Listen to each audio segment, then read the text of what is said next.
Brew, welcome back to the East, man. You know, of course you're from the East, but you know we missing you, man. You went to the land of the lost, man. But, you know, we're gonna get you back one day or another. But you've been with me forever, man. You've been to the old compound in the Bronx, but now you hit back here at the new compound. What do you think anytime you come in? What do you feel being an artist when you see this place? This is my second time back To this right? one. Yeah, to this spot, and it's really inspirational, man. You know what I mean? Like I think that's the word that comes to mind first, right? Just again, like its space is massive. You know, obviously people can't get a sense just with us here talking, but it's really impressive, man. It's really impressive. I like your style, so Thank you, I like man. your style. And you know, I have to say, I can finally say thank you for my Hebru studio room booth look, because you know, I called you out of desperation for the ESPN Davies thing. You was like, dog, I got you. I'm gonna send you some joints, and it's like I never want to take it down now. I'm like, nah, It's got to be a permanent little installation. Man. Yeah. You know, we can switch them out though. We could For sure. We could definitely switch them For out. sure. So, thank you, man. So, Compound Conversations is basically your journey, your timeline. You know, it's not talking about the latest media moment, the hype point. It's just like I want to start from the beginning, and you know, I themed the table, you know, with Chicago, the Sox, Common, Appreciate it. and yeah. of course one of my favorites, Flyboy burning the little homie. Fry. With yeah. the what is his name? Fry. Fry. Fry. Yeah. So little man's Fry. Yeah. It's like you know, when you're little and you burn ants. Yep. Right. It's for me, I don't know. I looked at it a few different ways, but a little bit of like a God complex. You know, and just again like a certain level of power. Got you. Right. Got you. Experimenting with power too. I think at a young age, you know, is seeing how far we're willing to go. In life. You know. Yeah. All right. So it's funny, man, because I got a line I live by. Like usually when I work with people, I'm basically here to put a magnifying glass on your vision, just to let the world see it. Yeah. But let's start from the beginning, man. Everybody knows. Well, some people might not know Chicago. But what was the start of it? Was Chicago mom, dad, brother, sister, cousins? Like where did it start? What was the family in Chicago? So I come from a really big family. Wow. My grandparents on my mom's side, my grandparents had 14 kids. 15 actually. My granddaddy, he had a child before he met my grandmother. But yeah, so lots of cousins, aunts, uncles, you know. And, you know, we were a typical black family. It was a basketball family. You know, my grandparents came from the South. And so, you know, sports was like the way out. And so a lot of my cousins, a lot of my uncles played semi-pro. A few, you know, went above that, but very few. And for me, you know, growing up, like I grew up in that culture. Like I grew up, my family lived pretty close to where like Common. Okay. So that area. And, you know, just like my uncle played ball with his dad. Wow. You know, back in the day. So, you know, it was just that, it was that sort of temperature, you know, like that's what you did all summer long. But for me, it was a little different because, you know, I think I was one of the youngest, and my mom tried to do everything she could to just try to like keep me, I don't want to say distracted, but just engaged with other things too, and keep me out from being outside so much. Yep. And so, you know, it's like it was art. And you know, the funny thing, I've said this before, but like a lot of my cousins, they have artistic abilities. You know, but they didn't have the creativity. Gotcha. Right? Like they could do it if, you know, looking at something, they could paint a picture of Michael Jordan exactly like Michael Jordan. But when it came to like a level of creative sort of prowess and them creating something from nothing, they couldn't necessarily do that. And so for me, you know, there was always a cutoff point for like, you go out with your cousins, you play ball, you do what you do, and then, you know, after a point, I'm back home or back at my grandmother's, I'm drawing, I'm at the table, I'm getting down. So, yeah, that was it. And then, you know, I just had the type of mother that was like, my mom was the youngest girl in the family. She was a lot different from her sisters. She was like a voracious reader. And so she was always putting things in front of me. You know, look at this, check this out. And just opened my worldview up at a very young age, even though we didn't really have much, but she would just try to put things in front of me. And so she kind of got me started, you know, reading. She got me into comic books. She got me into a lot of these things just by constantly trying, you know, putting things in front of me and showing me something different. Yep. And so, you know, I was thankful for that, but I think that kind of helped shape who you are. Yeah. So, two worlds for you, man. Like at the same time, because it happened for me. You know, I was born. I don't even know if you know my whole story. I was born in the Bronx, moved to Philadelphia, but went back and forth and raised in Queens half the year, and then Philly. And growing up, you know, it was dreams of basketball. Got asthma, it was over. Started DJing at 13 in ninth grade.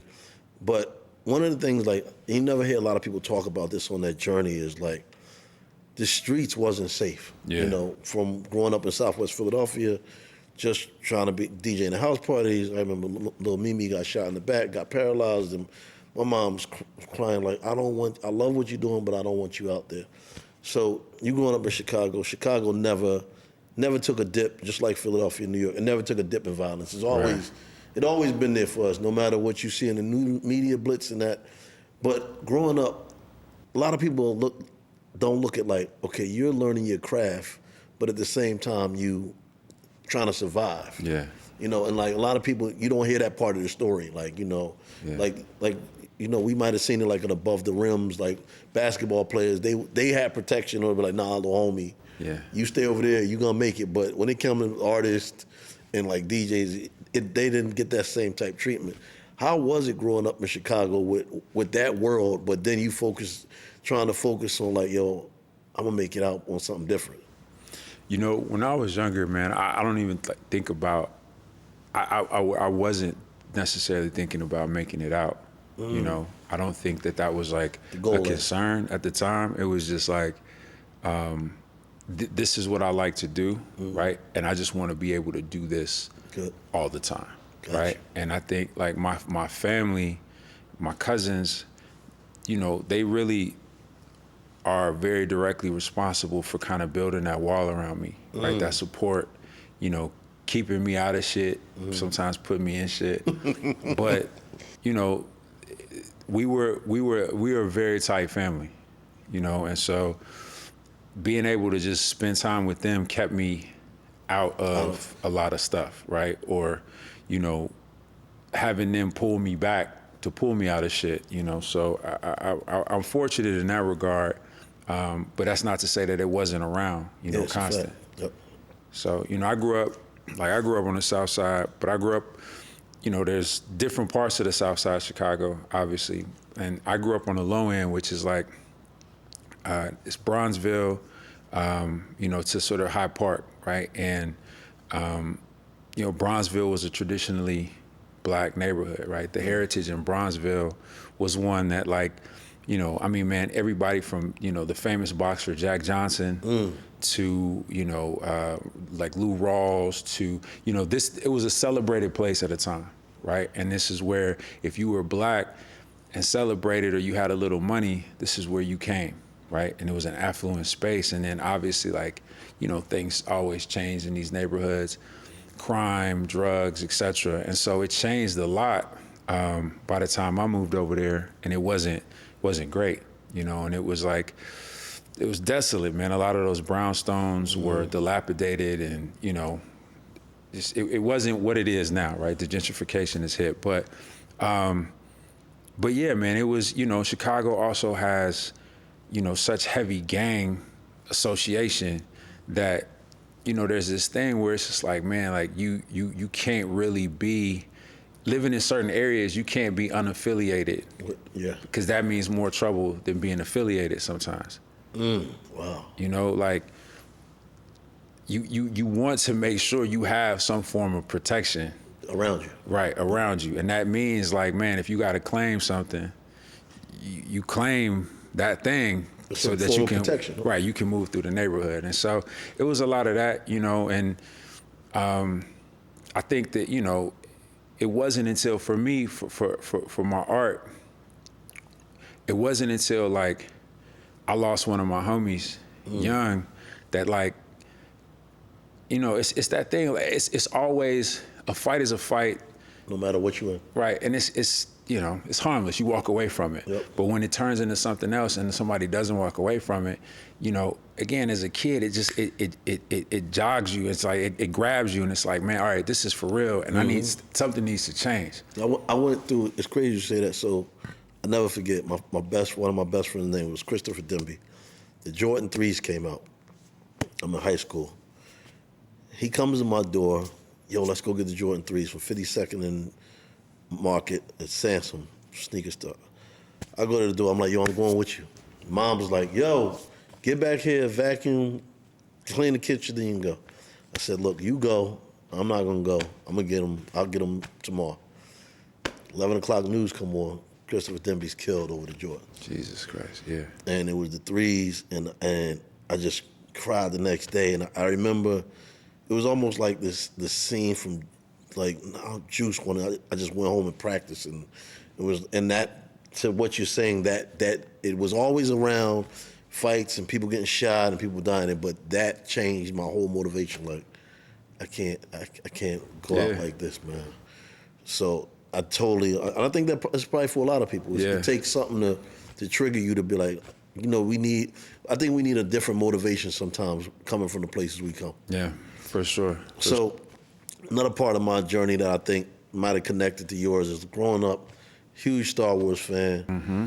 Shouts out to George Lucas, the best deal ever.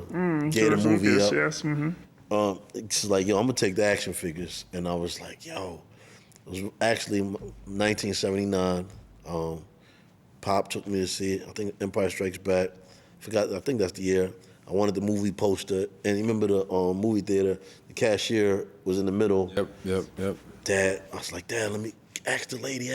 Lady was like, come back in 2 weeks. Movie will be over. Y'all got a poster. So that's where my art journey started, like with a print. And but what's so amazing about you is, like, you know, a lot of people always was drawing when I was growing up. Everybody's drawing, like you said, your cousins could draw Michael Jordan. When did, like, I know you was on the walls, on the kitchen table, everything. You was drawing probably pencils, pads, book bags, jean jackets. You probably did the whole gambit. But when did the switch turn and was like, oh no, I need my own world. I need my own characters. Like, It wasn't like just a switch, man. Like I was a kid. I got in trouble all the time, bro. Like, so I remember, I've told this story before. I don't think publicly, but like, I remember I was in like 7th grade, and it was like parent-teacher conference.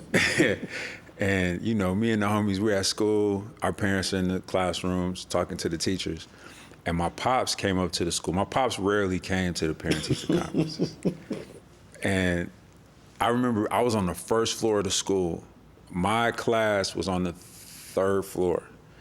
I heard my dad yell from the 3rd floor. I already knew the story was about to be serious. He was like, get your ass up here. And I was like, I was joking with my friends, like, no, I'm straight, bro, I'm good. And then I heard that my spine stiffened, and I was like, damn, that was the longest walk up 3 flights of steps I ever had. And so I got up there, and my teacher had pulled out, like, I have attention issues. I had them before, you know, there was like real diagnosis. Yeah, we all do. And so, yeah, we all do, especially now with the cell phones and everything. But back then, my mind would roam. It would just go. And when I'd have tests, I would end up nervously, I would start, if I didn't know a thing, I'd draw on the test. And it wasn't intentional. It wasn't like a fuck you to the school or the teacher. It was just like, that was like my nervous that was your twitch. Yeah. And so she started pulling out all these tests and these papers that I had drawn all over. And my dad was just, he was tight, bro. He was tight. And it was just like, yo, you know, at the time he didn't understand sort of, you know, what it was. But, you know, that was sort of always a part of like a bit of like this wish fulfillment, right? Like I collected comics growing up a lot. Like you talk about Star Wars, like, you know, watching those movies growing up, watching like Tim Burton was like everything to me when I was a shorty, right? Like from Beetlejuice to Batman, you know, Edward Scissorhands, all those flicks. And so, you know, for me, I think it was always in the back of my mind wanting to do something like that. But man, coming from where I come from, like the only brother there was only two brothers in the film industry that were doing anything remotely close to that, right? And one was far away, like it was Spike, right? Spike was doing directing. Yeah, he was directing, but his worlds were created based on like it was like this sort of hyper version of his reality. Yeah, his neighborhood. You know? Yep. And then you had like Robert Townsend, who was able to do like 5 Heartbeats. I mean, shit, even like Meteor Man. Meteor Man right? was closest to what you do. You know? Yep. And so like those things were super inspirational. I mean, Hollywood Shuffle even, right? Like that satire about, you know, Hollywood and again, how we're sort of depicted and all, it's a brilliant film. But anyway, growing up on all that, wanting to figure out what my contribution was. And I never honestly saw myself being a visual artist like full time. I always wanted to be a filmmaker. Okay. And so, you know, that was sort of my path. And so like, you know, I think narratively. You know, even when I make paintings, like I'm thinking about the story and how it connects to me, and you know, that's sort of what ends up becoming the final result. And so, I think, you know, for me it was a thing that kind of happened by accident. It wasn't by design, where it's like, all right, I'm gonna sit and I'm gonna write a story, I'm gonna create a world, I'm gonna do this thing. It was like, no, this piece connected next to this piece, and things just started to follow and kind of fit to a point where like, okay, now this kind of works and this world is sort of built. What I love is like what you touched on, building your world and your story, and you know, to me it's a lot of things. You know, I got a chance to know you was a DJ and you played ball, and like to me all those lanes of life, because if once you understand sports and team, you understand how to put things together. DJing, I used to break DJing down like, look, okay, it's mixing records, you can mix genres, it's how you control it. Like I feel like all those things that I did is the way I can create today. So now when I hear you talk about these worlds, it's like, okay, and being a story writer, because, you know, one of my favorite paintings of you, I think I seen it in Skrillex studio, big joint, big wall. I think, are they all in the car? No, they're running. They're running. Yeah. And it's like 4 or 5 different dudes. But then, and Carmelo got one when they in the car. No, he got. Carmelo's got the NWA. NWA, different one. But, and then it's another one where you did a painting with everybody in the car. Yep. So it's always like a squad or the tribe. But when did it start? Like, you know, and I heard clips of it started from your grandfather's story with Flyboy. But was Flyboy the first one? And what made you be like, okay, now I know what I want to do. I got the bug. I'm getting good, but I got to get my own character. So, you know, just looking at like the landscape of fine art, of pop art, you know, at the time, and watching everybody appropriate, like just take shit that exists, you know, flip it. Yeah, Mickey Mouse, the Charlie Browns. Again, no diss to anybody that's done it, totally. Right? And it's an art to it, you know, honestly. It's but for me, it was like, they don't own that. Yep. Right? And at any time, it could be potentially taken away from them. Cease and desist it, yep. And so how do I create something that's uniquely my own and but also has some weight to it? Because a lot of times, like for me at least, I think within under the guise of like pop art specifically, there's not a lot of weight to it. Right? It's just like appropriation and stylization, right? It's like, we're gonna take this thing, we're gonna make it look cool, you know, put it in a blender, and then here you go. Yep.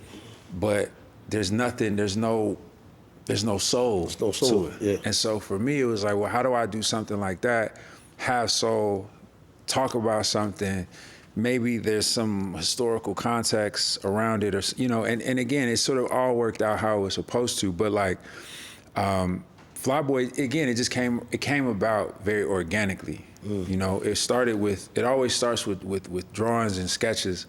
You know, I used to burn through sketchbooks, like, you know, 2 or 3 a year, just cover to cover.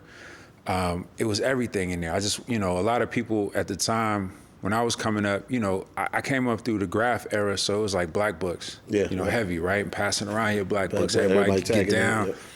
And for me, it was like, I didn't treat my black book or my sketchbook as precious as other folks did. You know, it had to be a whole piece, finished, realized in there. Like a train almost in the book. This was like my diary, right? These were my journals, right? I can look at those now. I'm so appreciative. Like I can look at those now and know where I was physically, mentally, the whole thing within that time I was creating those things. And so anyway, you know, just starting sketching, and I ended up, again, based on hip hop, based on my love for graph and like coming through that space, you know, everything in graph was exaggerated. The characters were really exaggerated, right? Like the gazelle glasses and like sneakers, all that shit, fat right? laces and Big feet, you know, big heads, little bodies, all these things. Hats big, Yep. And so, you know, it kind of started there, and I created what a little friend of mine affectionately called like the bug-eyed boys, right? Like these little big head boys with these like bug eyes, right? Like almost like how your shirt is right here. They looked a little bit deformed, maybe a little alien, but that's sort of all that idea started to try like really take shape, and then I started is repetition, redrawing, reforming, and then they became Flyboy. I found out about, because I didn't learn it in school, but I found out about the Tuskegee Airmen, right? And like their relevance in history, and you know, just thinking about like, again, wanting to add something more to my art, like man, like how powerful it must have been for these guys to not have seen any parts of the world that was beautiful, right? That treated them with respect, with dignity, that gave them the sense of humanity that they deserved, but then they were allowed to go fly, right? And flying is like the ultimate form of freedom. Yes, fact. Right? And so just thinking about that power and, you know, correlating that to like my time with superheroes and that wish fulfillment that I always had with superheroes about like, man, everybody's had the conversation, man. If you had one power, what would you have, right? Fly. Right? And typically it's flight, you know, sometimes it's strength, whatever. But like, so again, sort of mashing that up and then, you know, trying to put it and reframe it in the context of fine art.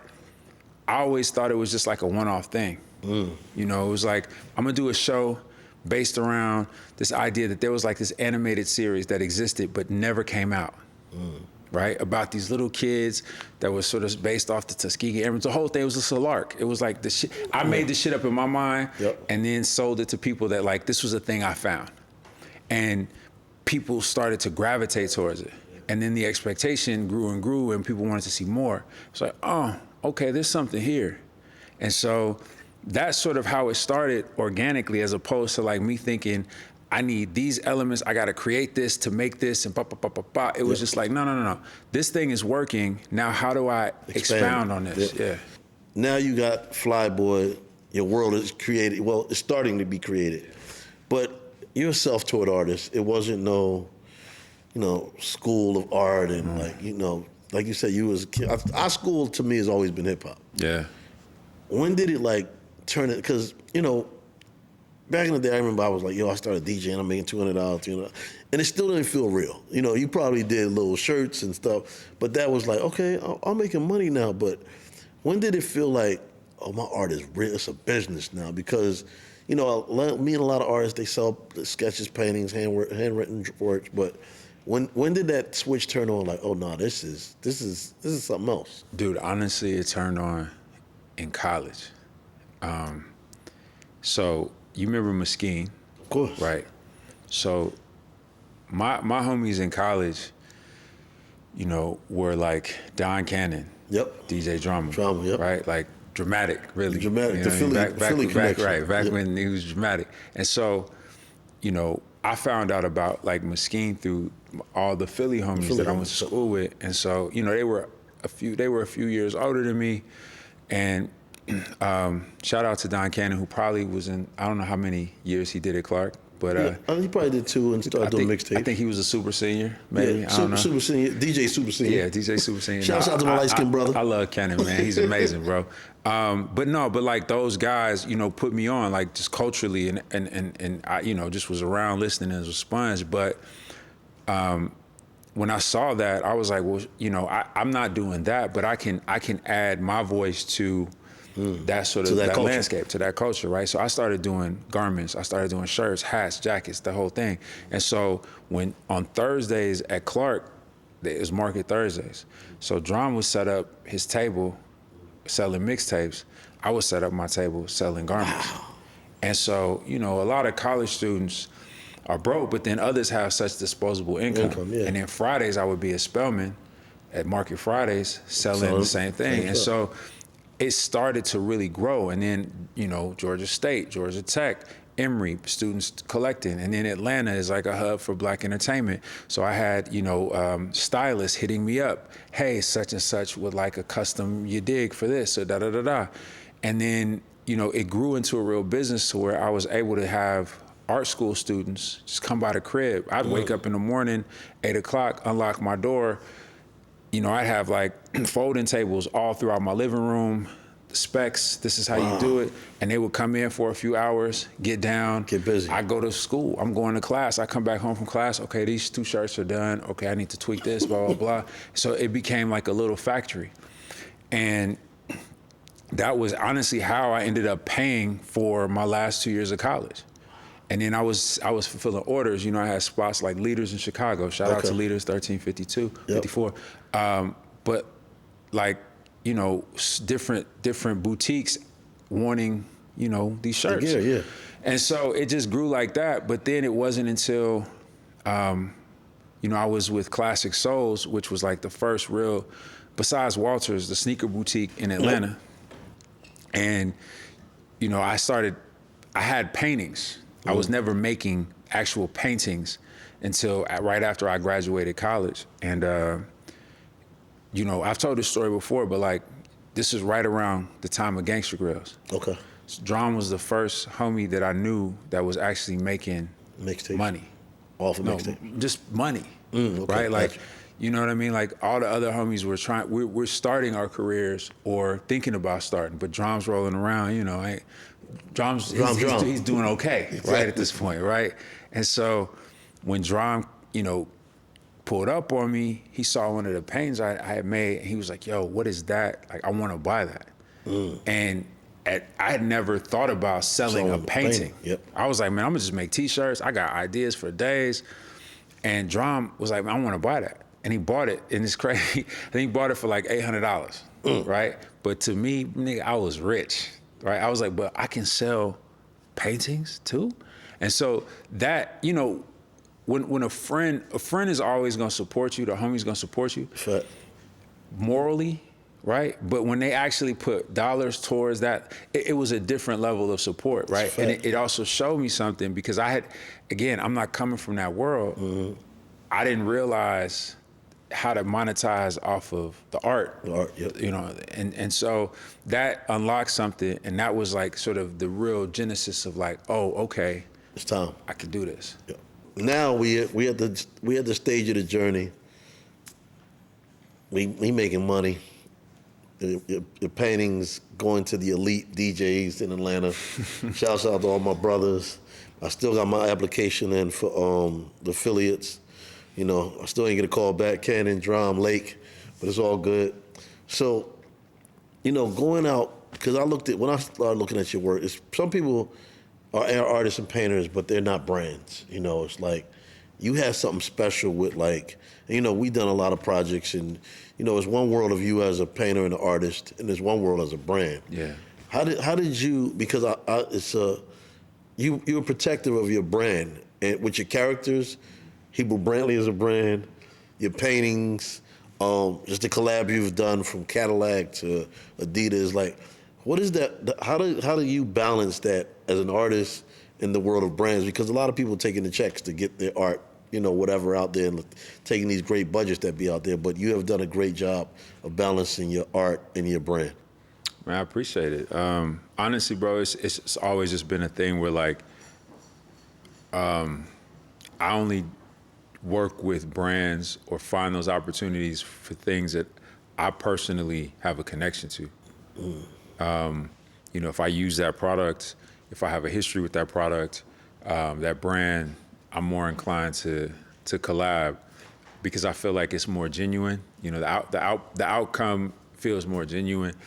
So that's really it, man. I think, you know, all of it wasn't necessarily by design, and a lot of, you know, it's so common now, right? And I think when I first started, it wasn't as commonplace, Gotcha. right? With artists and, you know, again, how they sort of separated the art, the artistry, the artist, the brand deals, all of those things. But now I feel like, you know, there are, you know, a lot of artists, especially fine artists, like, you know, even like Nina Chanel, like when Nina Yep.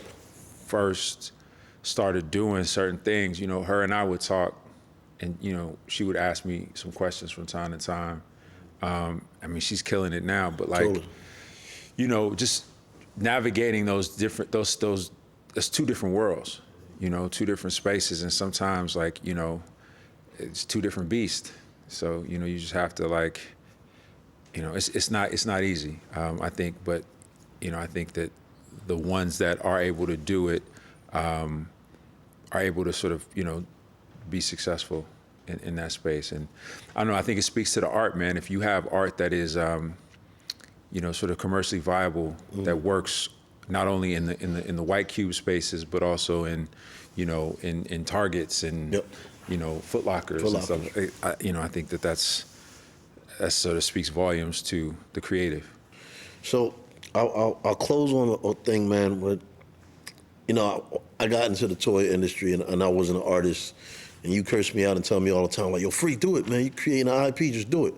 And you know, I got a chance, you know, when I jumped into, like, not just a collector, but, you know, to collaborate with Ron English and make a Black Charlie Brown. And you know, growing up, we never seen the Jetsons was white, the Flintstones was white, Josie and the Pussycats It was all white. Everybody It was all white. white. It was a quick glimpse of Fat Albert and the homies. Yeah, but Very short. rest in peace. And Jackson 5, very maybe 8-episode run. So, you know, to me, you know, when I did the Charlie Brown, I'm the Black Charlie Brown, and to me, around that time, he was the only other person that did a black art sculpture. I wouldn't even say it was a toy. And, you know, how important was it to take it from paintings, man, to, you know, like, to taking it to, you know, not to the big 4-foots and the bronzes and the statues, but how important was it to, like, make your toys these black figures and characters to, you know, because everybody couldn't afford the paintings. You moved on from T-shirts and, you know, like, you know, but it's something different because I go all over and everywhere and I get to see your Flyboy, Little Mama, and all of them in people's homes now, and record stores and podcast setups. And how important was it to take your figures to that level now? I mean, it's a dream come true, man. It's always something that I wanted to have happen. I think, you know, for me, like, I've always been a collector, right? You know, whether that's, again, comics, whether that's figures, statues, art, whatever. And so I just wanted to, you know, do the same thing. I wanted to create things that gave the opportunity for all different, you know, people to embrace what I do, what I create. And so, yeah, man, I mean, it was intentional. It was always a dream. And, you know, looking at other artists that had come before me that had did it, I wanted to be able to contribute my voice to that same space. So, yeah, man, I you know, it's something that I hope to continue. Totally you are. And evolve. I think now, you know, going beyond just like the fine art space, going beyond the collectible space, but more into the narrative space, you know, I was able to do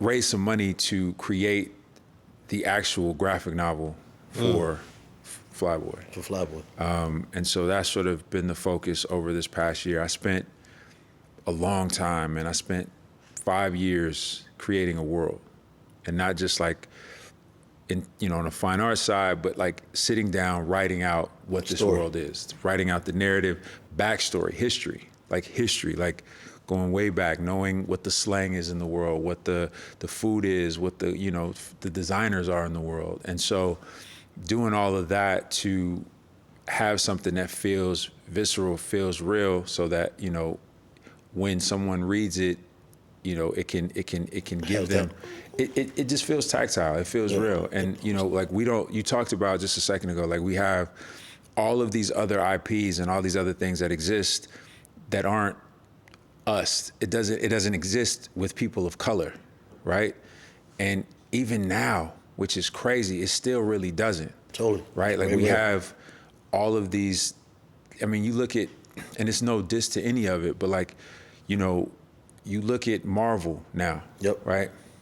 Every Marvel character that's black is either a sidekick or he's like the stepson of a notable hero. You look at, I mean, shit, Captain America's black now, right? Yeah, Iron Man was alcoholic. But he's, you know, again, it's like, here's the torch, it's passed. You can't just be this character, this person. From the start. Except for Black Panther, but that's a whole nother thing. But like, you know, with the Spider-Verse, same thing, right? Same thing, Spider-Man is Spider-Man, Miles. He's his homie. So creating something that's all original, creating my version of a Star Wars, my version of a Harry Potter, you know, and being able to elevate that and cultivate that has been really important. And so starting out in this graphic design space because, I mean, the graphic novel space, because like, you know, I think that people are a bit apprehensive in terms of how they approach stories about culture and us, and are apprehensive about opening that checkbook to do other versions or iterations. But if we could start here, do something solid and show and prove that like, this is dope, this is something that the world needs, hopefully we'll see other iterations of these characters in this world. Well, it's going to be an AMC, Hulu, Amazon Prime, and Apple iPhone 34. Stamp it. There we go. All the things. All the things. Well, Brew, man, thank you, brother, for your journey, your conversation, our relationship, our friendship, our business, and let's keep getting to it, man. Yeah, man. For sure, bro. Thanks for having me.